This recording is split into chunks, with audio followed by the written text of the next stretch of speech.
Hi everyone, my name is Nurmaisarah, and today in this video we will talk about photoelectric effect.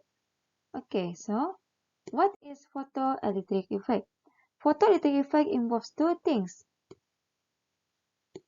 lights and electrons. It is actually the main piece for the quantum theory of light that it proves that light acts as a particle.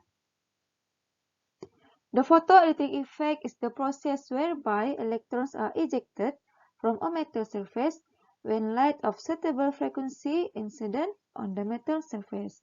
Okay, so let me illustrate the situation. Metal surface, and then the incident light shine on the metal surface. After that, the electrons will be ejected.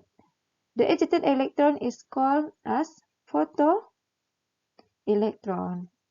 The photoelectric effect is also called as photoemission. The photoelectric effect is actually pretty simple. When you shine lights on the metal surface, and then in some cases the metal can release electrons, and sometimes the light has enough energy to dislodge electrons from the metal. Okay, next we will discuss the difference between how 19th century physicists attempt to explain the photoelectric effect using classical physics and what it is really observed after experiments were performed to explain the photoelectric effect. Classical theory treats light as purely a wave, not a particle. According to classical theory, changing frequency or amplitude, which determine intensity of light, should affect electron emission. Classical theory predicts that increase the frequency of light waves at constant amplitude will increase the rate of the electron being emitted and thus increase the measured electric current. Classical theory also predicts that the kinetic energy of emitted photoelectron should increase with the light amplitude. But in reality, this is not the case. In reality, we have what is called threshold frequency.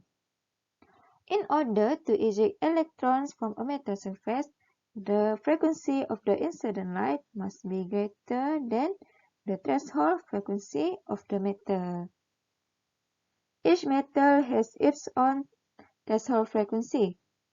In observed reality, the kinetic energy of photoelectrons remains constant as light amplitude increases. Another difference between what classical theory will predict and what was really observed is that, according to classical theory, there was lag time for dim light. If the light was very dim, then there should be a lag time. It means there should be a little bit of time that elapses between when the light is shined on the metal, and when the electrons are released. But in reality, in observed reality, if you have the low intensity of light, there was no lag times.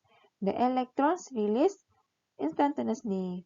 So, how could we account for all of this discrepancy between classical theory and the observed reality?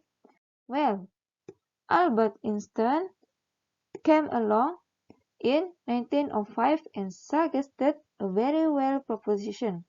Albert Einstein proposed that light was behaving as if it was composed of tiny particles, initially called quanta, and now later called photons, and that the energy of each particle was proportional to the frequency of the electromagnetic radiation that it was a part of.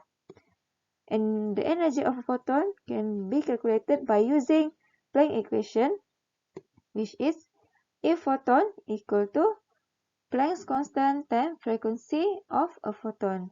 If photon is referred to the energy of photon in joules, and then H is Planck's constant, which is W is 6.626 exponent negative 34 joules per second.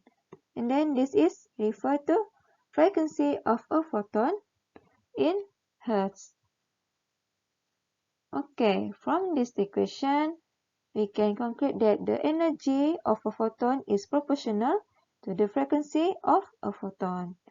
But if we want to express the energy in terms of the wavelength of the light, we can do it easily.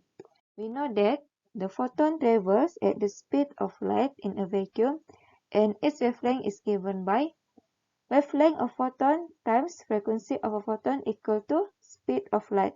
And then from this equation, we can derive to get frequency of photon, and then we will get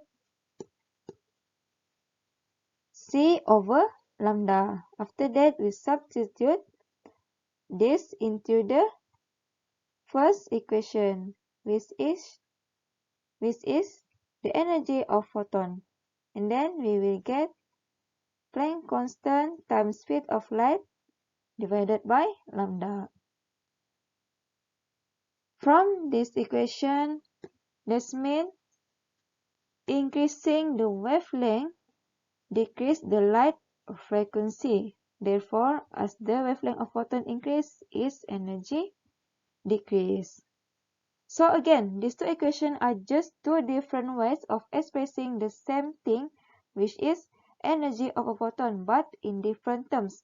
So this proposition elegantly explains the observed reality that we saw in the photoelectric effect and how does it explain the characteristic of photoelectric effect. Okay, lastly, let's see what we can conclude about the characteristic of photoelectric effect. Okay, firstly, the kinetic energy of photoelectrons is directly proportional to frequency of light. And then, electrons are emitted only if the frequency of light exceeds a threshold frequency of a metal. And then, increasing the intensity of the light increases the number of photoelectrons, but not their maximum kinetic energy. And lastly, the electrons were emitted immediately when light of suitable frequency incident on the metal surface. Okay, that's all from me, Nurmaisarah. I hope in the future video we can discuss again more about the photoelectric effect. Thank you for watching.